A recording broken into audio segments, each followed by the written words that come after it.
Buenas. Nos integramos de nuevo. Bueno, vamos integrándonos. Bien.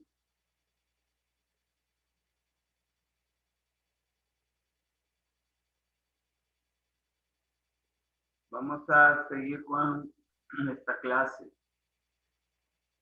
Bueno, nos quedamos con esta diapositiva.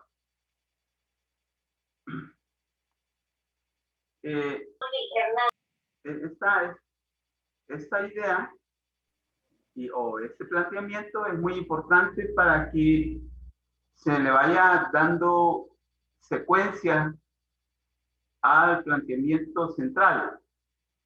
De que, ¿por qué vamos a encontrar que la formación económica y social salvadoreña es capitalista? Bueno, pero quisiera que la leyéramos de nuevo. Nancy Rivas, ¿podrías leerla de nuevo, por favor? Nancy Con Rivas. gusto, dice. Bueno. Hola. Con gusto, Bueno. dice. Es decir, desde la humanidad emprende una organización sistemática y sostenida de la producción como la forma más amplia de apropiarse la naturaleza para satisfacer necesidades materiales y espirituales. Es que podemos establecer una forma, modo y sentido de la producción. O en otras palabras, desde que existe concientización, organización y movilización en torno a las necesidades fundamentales humanas, ha habido, hay y habrá modo de producción. Gracias. Bueno, entonces, tengamos claro que la humanidad siempre, desde que comienza a hacer historia, y ya dijimos nosotros por qué somos seres históricos, los seres humanos, porque transformamos la naturaleza o la realidad, y la realidad también nos transforma a nosotros. En esa medida somos también históricos, seres históricos. Siempre ha habido modo de producción, desde que ha habido vida inteligente. Recuerden que la vida es más vieja. La vida es más vieja, pero la vida inteligente, andamos ahí aproximadamente unos 250,000 años. Pero desde que el hombre, hablo el hombre como especie, ¿verdad?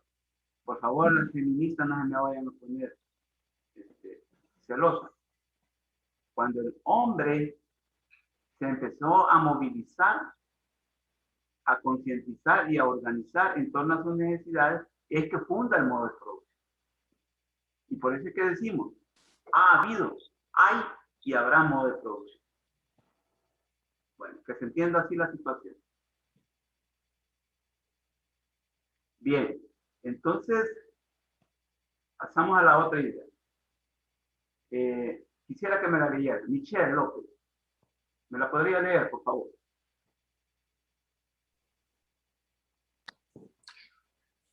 Todo lo anterior configura un proceso que se tradujo en un antes y en un después en todos los campos de la vida y que desde entonces se va a considerar como el comienzo de la historia moderna del Salvador y en adelante el modo de producción preexistente que se basa en la agricultura comunitaria como actividad económica fundamental y en jerarquía religiosa y militar va a sufrir una transformación en todos los niveles de la realidad. Gracias. Bien.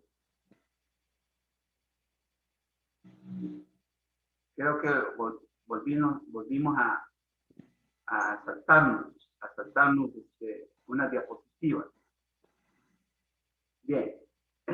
Ahora aterricemos en el caso de El Salvador. O sea, todo lo que hemos estado hablando a nivel general, a nivel genérico, ahora planteémoslo a partir del caso de El Salvador. ¿Sí?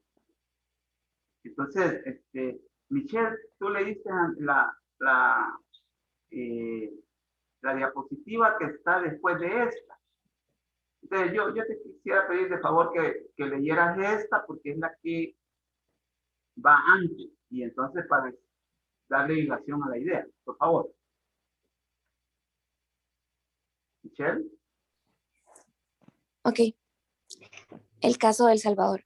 Con la incursión interesada de los españoles en 1525 es que se puede plantear la sustitución hegemónica de un modo de producción preexistente por otro en forma violenta y extensiva. Es decir, antes de la invasión de los españoles, la sociedad indígena había desarrollado y organizado una forma plena de satisfacer sus necesidades. Se trata del modo de producción tributario o lo que Marx plantea también como modo de producción asiático. Gracias. Bueno, ya metiéndonos en el caso de El Salvador, vamos a ver que el aparecimiento del modo de producción capitalista se va a plantear en términos generales, o en términos generales, a partir de la llegada de los españoles, de la incursión interesada de los españoles en 1525. Ojo con eso. Y entonces, con la llegada de los españoles es que se va a comenzar un proceso de sustitución hegemónica. ¿Qué quiere decir eso de sustitución hegemónica? O sea, el cambio de algo, pero que se va a volver dominante. ¿Sí? El cambio de algo por algo, pero que este algo se va a volver dominante. Esa es una sustitución hegemónica. ¿Sí? O sea, la sustitución hegemónica del modo de producción capitalista va a tomar por asalto el modo de producción preexistente que encontraron los españoles. Y eso es lo que decimos como el modo de producción tributario, o lo que más plantea como modo de producción asiático. Esto borra o desmantela aquella idea de que los españoles encontraron aquí a una sociedad, a grupos salvajes, a bárbaros, ¿sí? Y que andaban su forma de locomoción eran los bejucos, etcétera, etcétera. No, encontraron una sociedad altamente organizada, la indígena. El historiador Eduardo Colindres, en su documento, habla de que los españoles, hay datos que sustentan esto, los españoles, con la llegada, ahí por lo que es ahora el río Pax, ahí por Aguachapán, encontraron a una sociedad poblada, aproximadamente 300,000 habitantes. En aquel entonces, 300,000 habitantes era digamos, una cantidad de personas alta. Entonces no podemos decir de que aquí encontraron atrasos, ¿sí? Lo que trajeron ellos va a ser el atraso, en realidad. Entonces venimos. Y tal vez Eric Torres nos podría leer esta diapositiva, por favor. Eric Torres. Sí. Esta diapositiva, por favor. Dice, todo lo anterior configuró un proceso que se tradujo en un antes y un después en todos los campos de la vida, y que desde entonces se va a considerar como el comienzo de la historia moderna de El Salvador, y en adelante, el modo de producción preexistente que se basaba en la agricultura comunitaria como actividad económica fundamental y en una jerarquía religiosa y militar, va a sufrir una transformación en todos los niveles de la realidad. Gracias. Entonces, va a sufrir la sociedad indígena una transformación tal de que el espacio y los tiempos, obviamente, se van a ir transformando.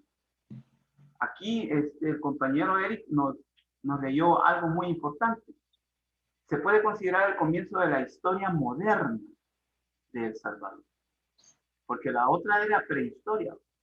Pero este término historia moderna es un término de la modernidad europeizante, ¿sí?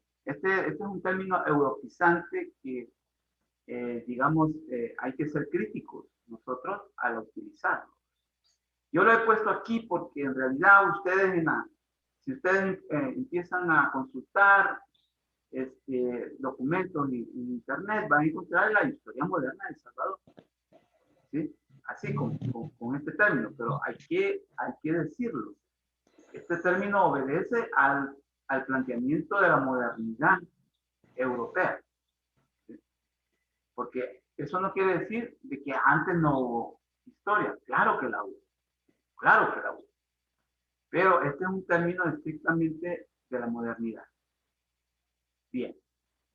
Entonces viene un criterio muy fundamental, es el que podemos manejar con esta transformación. ¿Sí? Con esta transformación de una agricultura comunitaria muy arraigada en la sociedad indígena que encontraron los españoles, se va a empezar a construir una agricultura comercial. Ojo con eso. Entonces, ¿quién me lee esta idea? Estas dos ideas, por favor. ¿Alguien? ¿Me lo podría leer? Rosa Callejas, ¿podrías leernos, por favor? Voy. De una agricultura comunitaria a una agricultura comercial.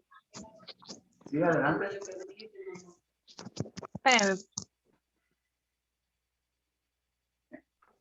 Dice, en esta transición es que se va a ubicar y definir el contexto histórico-social del proceso de acumulación originaria del capital y que consiste, para el caso de El Salvador, en la separación violenta de los productores directos de sus medios de producción, según Marx. Bueno.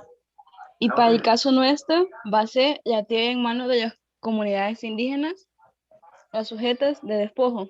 Gracias. Entonces, acá Rosa nos leyó en qué va a consistir ya esa transformación.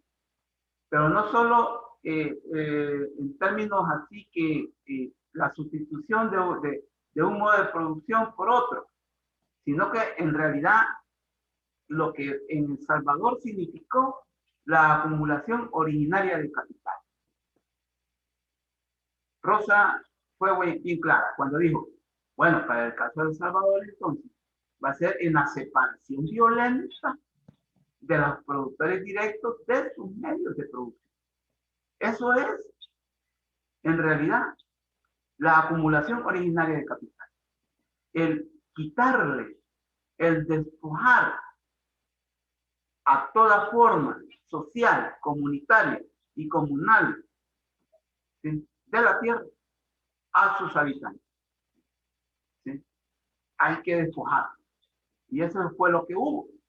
¿Sí? Entonces, ¿cuáles tierras eran las mejores? Las que estaban en manos de las comunidades indígenas y que fueron las sujetas de despojo.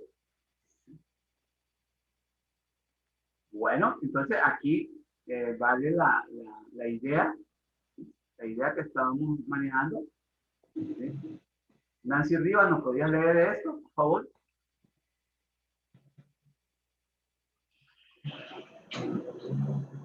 Ahorita le. Bueno. Hacemos hincapié. El despojo de las comunidades indígenas de sus tierras, cuya propiedad era comunal por parte de los españoles y que va a significar una redefinición y reorientación de la producción. Por lo tanto, estamos ante la génesis y surgimiento del modo de producción capitalista en un sentido amplio. Gracias. Bueno, aquí estamos ya ante el surgimiento del modo de producción capitalista en El Salvador.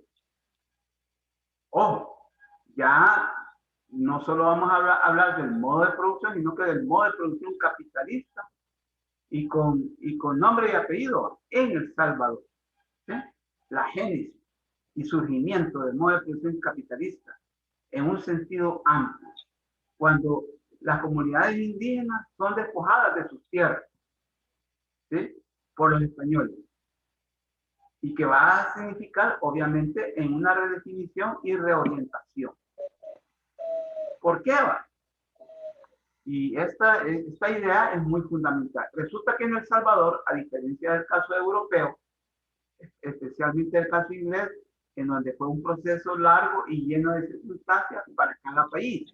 O sea, va a ser un proceso distinto al de Europa. ¿Sí? Al de Europa. ¿Por qué? Esa es la otra pregunta. Resulta que en El Salvador, a diferencia del caso europeo, especialmente el caso inglés, en donde fue un proceso largo y lleno de circunstancias para cada país, fueron 300 años. En la región de nuestro país fue un fenómeno con especificidades bien marcadas. Adoptó características con connotaciones de hecho y en correspondencia con los intereses coloniales de España como potencia colonialista de entonces, para luego asumir durante el lapso de consolidación como república independiente, al menos de España, características con un claro sentido y tendencia capitalista, consolidándose en lo económico fundamentalmente, para que así, en el siglo XIX, en lo legal, jurídico, político e ideológico, con la reforma agraria liberal, que va desde el periodo de 1874 a 1896, es que podemos hablar de la acumulación originaria del capital ya en específico, ya no en forma amplia o general. Entonces, si después de que vinieron los españoles, surge el colonialismo en nuestro país, el proceso de acumulación originaria se daba de hecho, pero va a ser con la República Independiente, al menos de España, en que se van a poner las cosas en reglas, o en orden, en lo jurídico y en lo legal. ¿Sí?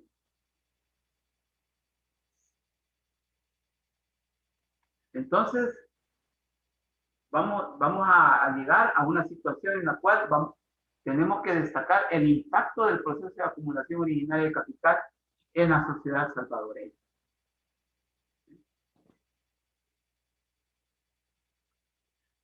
Premisas fundamentales que explican dicho impacto. Vamos a ver, Marcos Valdés, ¿podrías leernos esta diapositiva, por favor?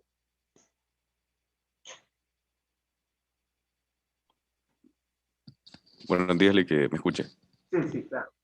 Adelante. Perfecto. Premisas fundamentales que explican dicho impacto.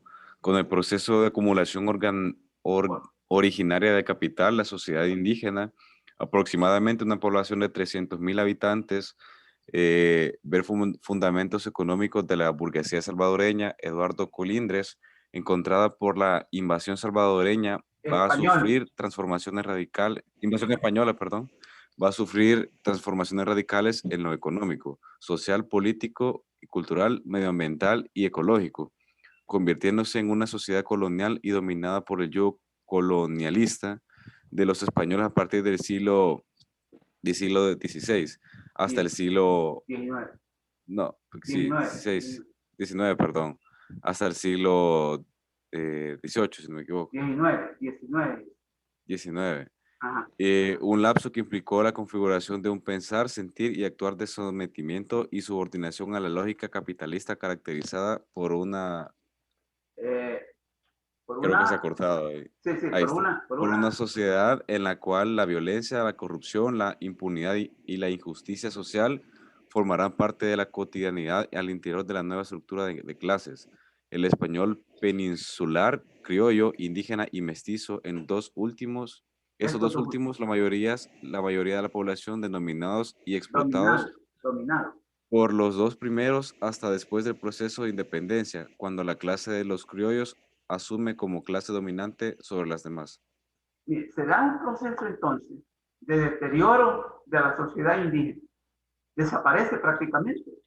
Incluso va desapareciendo en el pensar, en el sentir y actuar de la población indígena. Y como dicen, se va dando una situación en la cual los españoles se mezclan, ojo, se mezclan con la población indígena. Este quizás es uno de las peculiaridades del colonialismo por estos lados, ¿verdad? De que, por ejemplo, los ingleses que llegaron a Norteamérica, esos no se anduvieron mezclando con los indígenas. Al contrario, los invadieron y los exterminaron. Aquí no. Aquí van a convivir también. Y por eso es que van a surgir los mestizos. ¿Sí? Pero lo que le queremos decir es que hoy en día todavía hablamos de problemas como la violencia, la corrupción y la impunidad. Y la injusticia social. Son problemas que todavía persisten en nuestra sociedad. ¿Y a dónde encontramos el origen? En la sociedad colonial. Con la llegada de los españoles también podemos decir que comienza la violencia, la corrupción y la impunidad y la injusticia social. Son males viejos, son problemas viejos. Pero en lo económico es bien importante también señalar el impacto. ¿Sí? Nancy Rivas, ¿nos podría leer esto, por favor?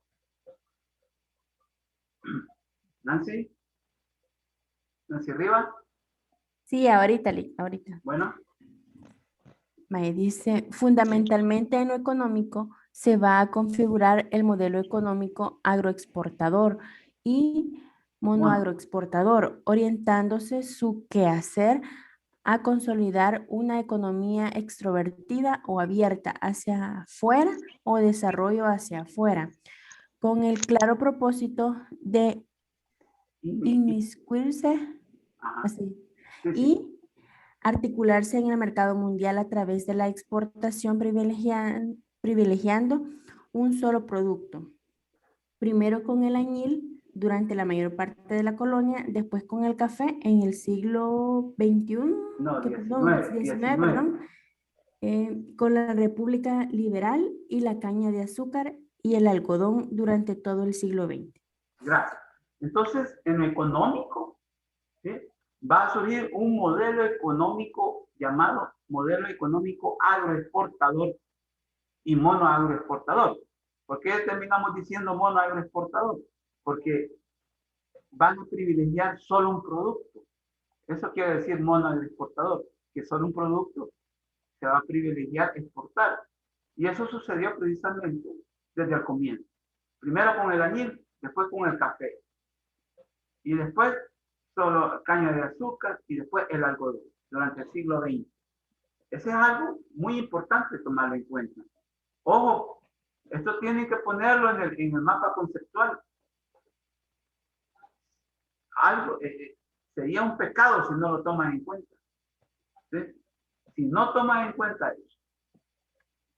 Bueno, entonces sigue la problemática. Así que quiero que me lean esta. Mario Luna, ¿estás por aquí para que nos leas, por favor?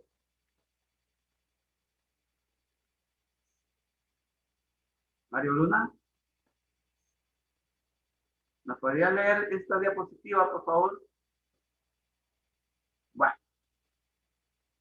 Marlene, ¿podría leerla, por favor? Marlene Melado. Sí, licenciado. Bueno. Con todos los elementos identificados y señalados anteriormente, es que El Salvador se va a configurar como un país capitalista con un rol subordinado en el mercado mundial de suministrar productos no estratégicos y materias primas para la gran industria estratégica y desarrollada de los países capitalistas desarrollados, industrializados y centrales, ubicándose El Salvador en el tremendo del mercado mundial como un país capitalista subdesarrollado y periférico, y por lo tanto subordinado a los requerimientos del comercio mundial. Gracias. Aquí encontramos pues todas las características y los elementos por los cuales podemos señalar el cómo El Salvador, como formación económica y social capitalista, se va a vincular al mercado mundial. ¿Sí? Y con todo el quehacer necesario y suficiente de un país periférico, de un país subordinado, de un país que solo va a satisfacer las necesidades de un mercado dominado por los países capitalistas desarrollados. Ojo con lo que estamos diciendo. ¿Sí? Y es muy importante la idea que dijeron anteriormente, que va a ser una economía abierta hacia afuera, volcada hacia afuera. Una economía que no le va a interesar desarrollarse hacia adentro. Lo que primeramente hicieron, por ejemplo, las economías que hoy son desarrolladas. Si ustedes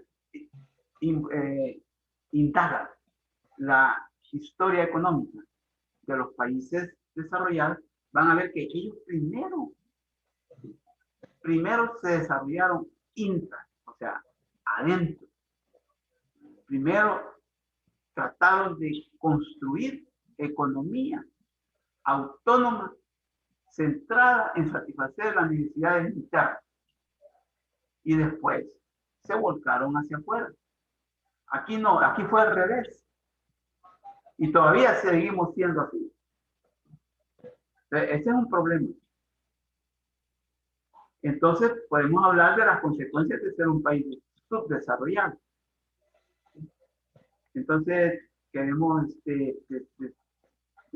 plantear pues esta situación. Emily Ramos, ¿podrías leernos, por favor?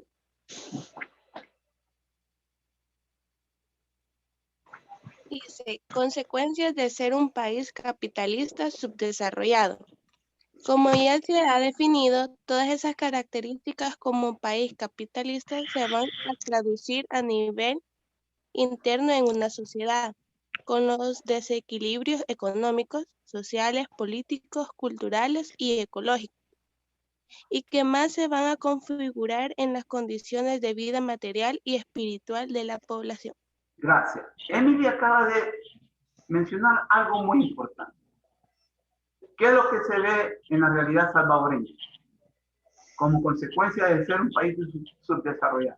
Desequilibrios económicos, ¿sí? Sociales, no digamos, políticos, miren lo que estamos viviendo todavía, culturales y ecológicos. Somos un país con una gran vulnerabilidad ecológica, producto de todo ese proceso que hemos estado viviendo. Hemos estado explicando. ¿Sí? Entonces, eso van a ser las consecuencias. Desequilibrio en lo económico, en lo social, en lo político, en lo cultural y en lo ecológico. Pero eso también no solo se va a ver a nivel de la realidad material, ¿va? Sino que también en la vida de la gente. En la vida de la gente. Pero aquí hay otra idea fundamental para explicar las consecuencias. ¿Sí? Marilu, ¿nos podrías leer, por favor?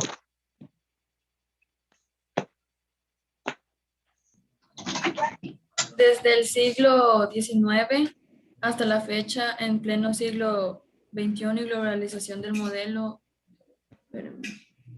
económico neoliberal como expresión concreta del modo de producción capitalista a nivel mundial.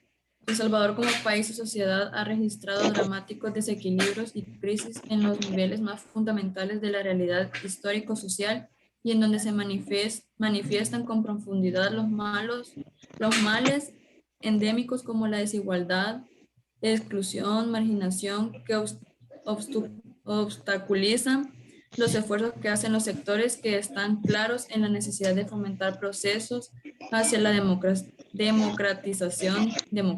con justicia social. que fomenten una justa distribución de la riqueza hacia las mayoría populares y vulnerables y que sufren pobreza de larga data, de largo tiempo, y que al manifestarse en proyectos políticos de vida luchan por el empleo, salud, educación, vivienda, agua, etc. Gracias.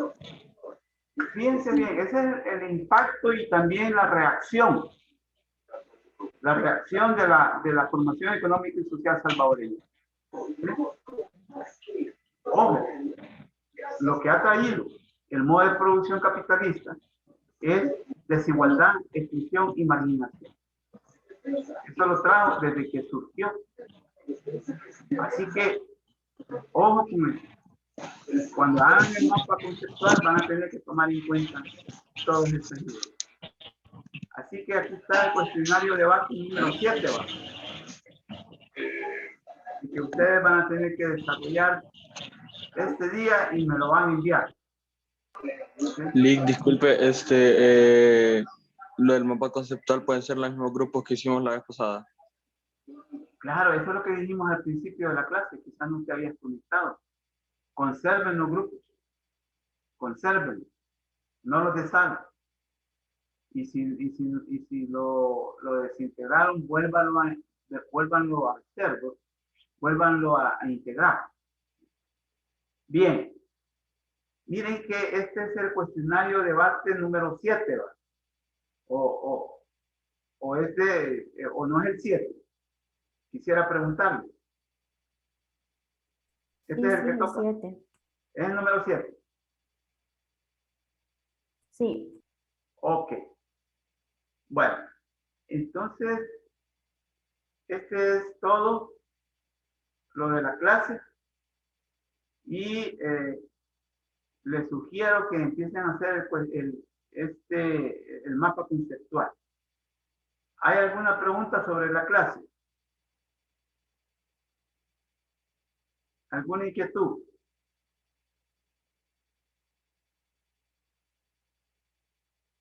Les pregunto a todos y todas.